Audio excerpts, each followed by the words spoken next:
بسم اللہ الرحمن الرحیم۔ السلام علیکم۔ اللہ کے محبوب صلی اللہ تعالیٰ علیہ وآلہ وسلم کا ذکر پاک محبت سے کر لیجئے۔ محمد الرسول اللہ صلی اللہ علیہ حبیبہ محمد و آلہ وسلم۔ زندگی کے ہر جائز کام کے آغاز اور اختتام پر اللہ کے محبوب علیہ الصلوۃ والسلام کا ذکر پاک کرنا باعث برکت اور باعث رحمت ہے۔ سیرت رسول عربی صلی اللہ علیہ وآلہ وسلم قدم بقدم آج اہل عرب کی وفا اور سچائی کے بارے میں ہم سنیں گے۔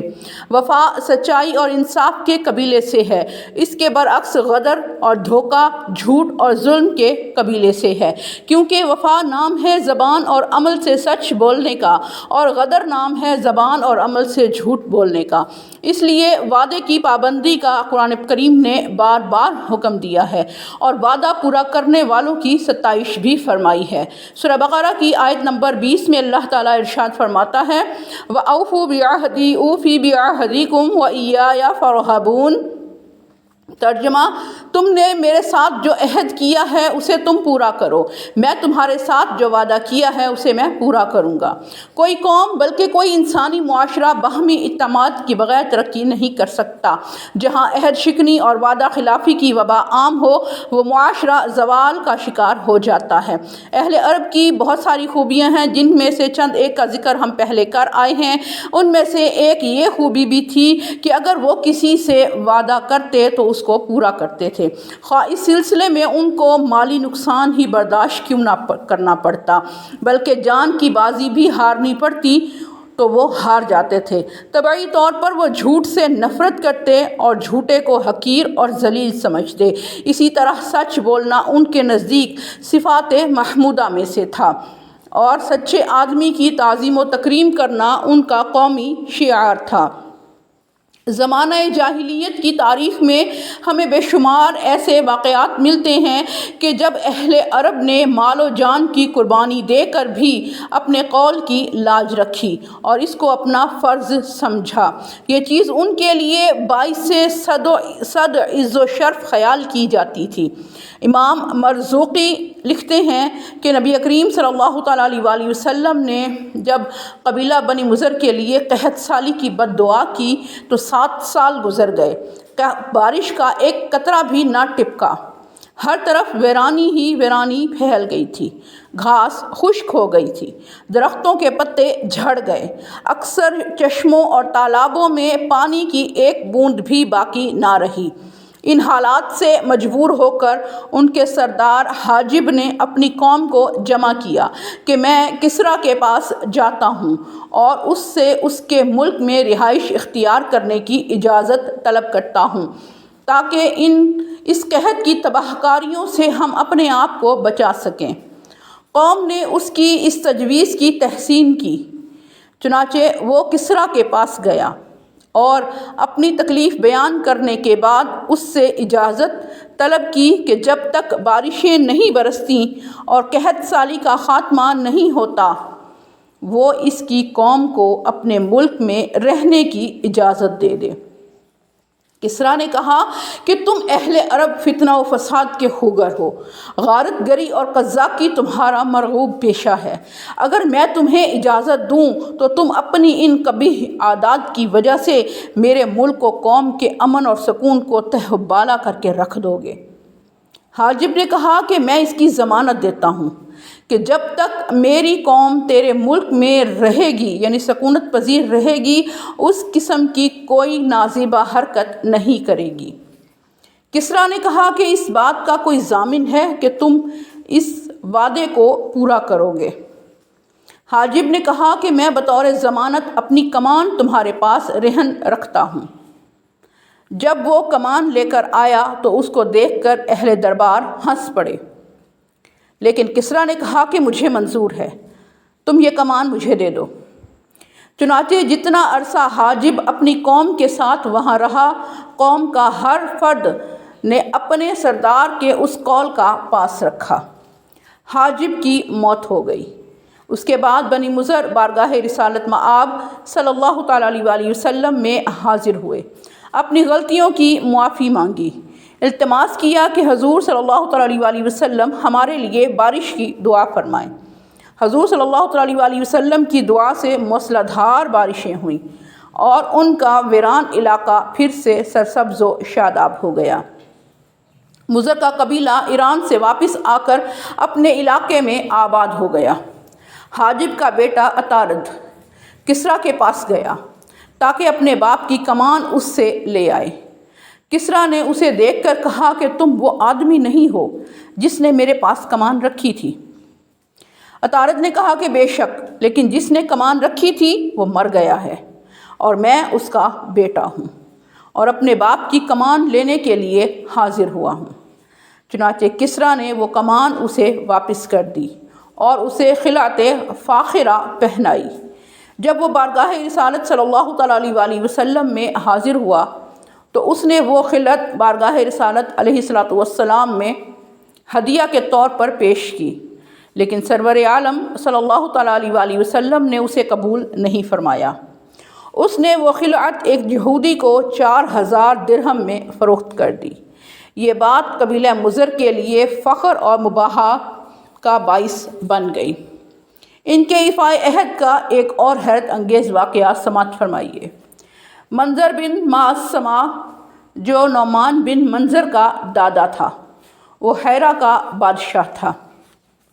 اس نے سال میں 2 دن مقرر کیے ہوئے تھے، ایک کو یوم نعیم یعنی خوشی اور نعمت کا دن اور دوسرے کو یوم البعث یعنی غم اور رنج و الم کا دن کہا جاتا تھا۔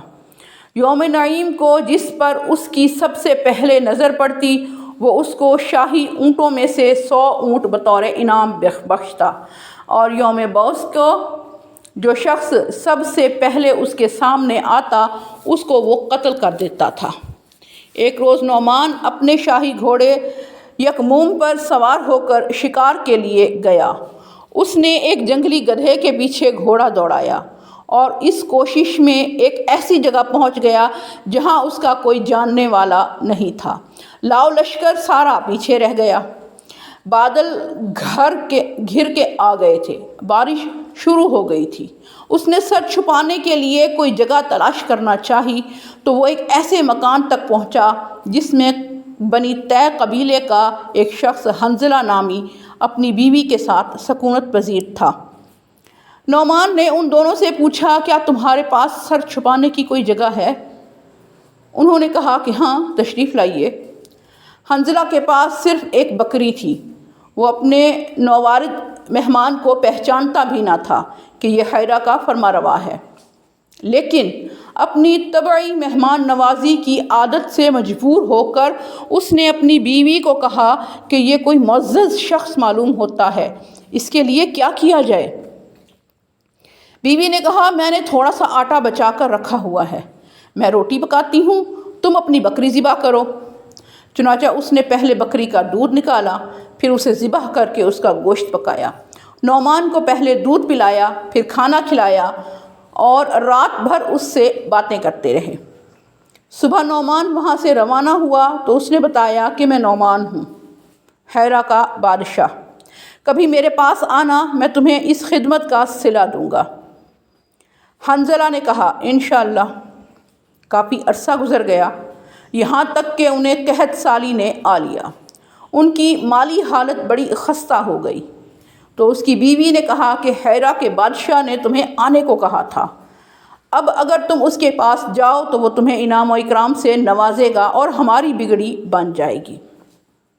حنظلہ روانہ ہو گیا، لیکن جس روز وہ نعمان کے دربار میں پیش ہوا وہ اس کا منحوس دن تھا۔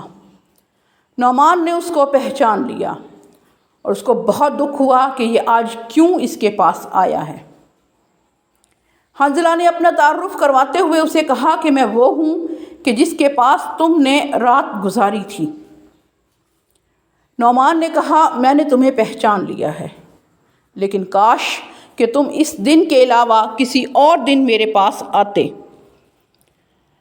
اس نے کہا، مجھے اس بات کا علم نہیں تھا۔ نعمان نے کہا، میں مجبور ہوں، آج اگر میرا بیٹا قابوس میرے سامنے آ جاتا تو میں اس کا سر قلم کرنے سے باز نہ آتا، اس لیے میں مجبور ہوں کہ تمہیں قتل کیے بغیر میرا کوئی چارہ نہیں۔ اگر تمہاری کوئی حاجت ہے تو مانگو، میں تجھے دوں گا۔ حنظلہ نے کہا کہ میرے قتل کے بعد تمہارا یہ انعام و اکرام میرے کس کام آئے گا؟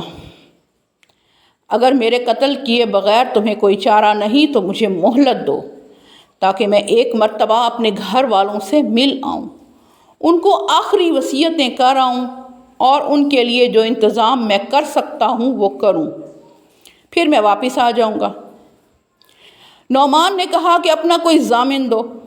حنظلہ نے ارد گرد نظر دوڑائی، اس کی نگاہ شریک بن عمر پر ٹھہری۔ اس نے اس سے درخواست کی کہ وہ اس کا کفیل بنے، لیکن عمر نے انکار کر دیا۔ بنی کلب کا ایک آدمی جس کا نام کراد بن اجدع تھا وہ کھڑا ہو گیا اور نعمان کو مخاطب کر کے بولا کہ میں اس کا ذمہ دار ہوں۔ پھر نعمان نے حنظلہ کو 500 اونٹنیاں دیں اور 1 سال کی میعاد مقرر کی۔ جب سال گزر گیا اور اس میعاد میں 1 دن باقی رہ گیا تو نعمان نے کراد کو کہا کہ میں یہ خیال کرتا ہوں کہ کل تمہیں قتل کر دیا جائے گا، کیونکہ جس کی تم نے ضمانت دی تھی وہ لوٹ کر ابھی تک نہیں آیا۔ کراد نے کہا کہ اگر دن کا پہلا حصہ منہ موڑ چکا ہے تو کل کا دن بھی قریب ہے، زیادہ دور نہیں، یعنی کل تک تو انتظار کرنا ہی ہے۔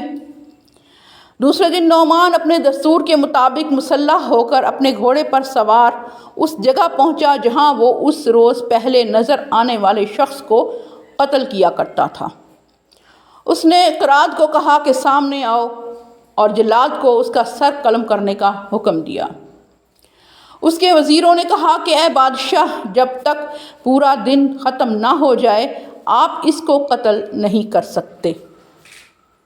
اس نے اسے شام تک مہلت دے دی۔ نعمان دل سے چاہتا تھا کہ کراد قتل ہو جائے اور حنظلہ کہ جس نے اس کی ویرانے میں مہمان نوازی کی تھی وہ کسی طرح بچ جائے۔ سورج ابھی ڈوبنے کے قریب تھا، کراد کے کپڑے اتار دیے گئے۔ اس نے صرف چادر باندھی ہوئی تھی، اسے پکڑ کر نطاع پر کھڑا کر دیا گیا۔ جلاد تلوار بے نیام کیے ہوئے اس کے پاس کھڑا تھا اور نعمان کے اشارہ ابرو کا منتظر تھا۔ اسی اثناء میں دور سے ایک آدمی آتا ہوا نظر آیا۔ نعمان نے کراد کو قتل کرنے کا حکم دیا، لیکن اسے کہا گیا کہ جب تک یہ معلوم نہ ہو جائے کہ آنے والا شخص کون ہے اس وقت تک تم اسے قتل نہیں کر سکتے۔ جب وہ قریب آیا تو وہ حنظلہ تھا۔ نعمان نے جب اس کو دیکھا تو اس کو از حد پریشانی ہوئی۔ اس نے کہا کہ جب تم ایک بار قتل سے بچ کر نکل گئے تھے پھر تم واپس کیوں آئے ہو؟ اس نے جواب دیا کہ الوفا، یعنی جو وعدہ میں نے کیا تھا اس کو پورا کرنا مجھ پر لازم تھا۔ نعمان نے پوچھا تمہیں وفا کا یہ درس کس نے دیا؟ اس نے کہا میرے دین نے۔ پوچھا تیرا دین کیا ہے؟ اس نے کہا نصرانیت۔ نعمان نے کہا کہ اس کی تعلیمات میرے سامنے پیش کرو۔ چنانچہ حنظلہ نے نصرانیت کی تعلیمات اس کے سامنے پیش کی۔ نعمان نے اس روز اس دین کو قبول کیا اور حیرہ کے تمام باشندوں نے اپنے بادشاہ کی اقتداء کرتے ہوئے نصرانیت اختیار کی۔ اس دن سے نعمان نے اپنے اس طریقہ کار کو ختم کر دیا۔ اس نے کراد اور حنظلہ دونوں کو معاف کر دیا اور کہا کہ بخدا میں یہ فیصلہ نہیں کر سکتا کہ تم دونوں میں سے زیادہ باوفا اور زیادہ کریم کون ہے۔ سیرت رسول عربی صلی اللہ تعالیٰ علیہ وسلم قدم بقدم جاری ہے۔ محمد الرسول اللہ صلی اللہ علیہ حبیبہ محمد و آلہ وسلم۔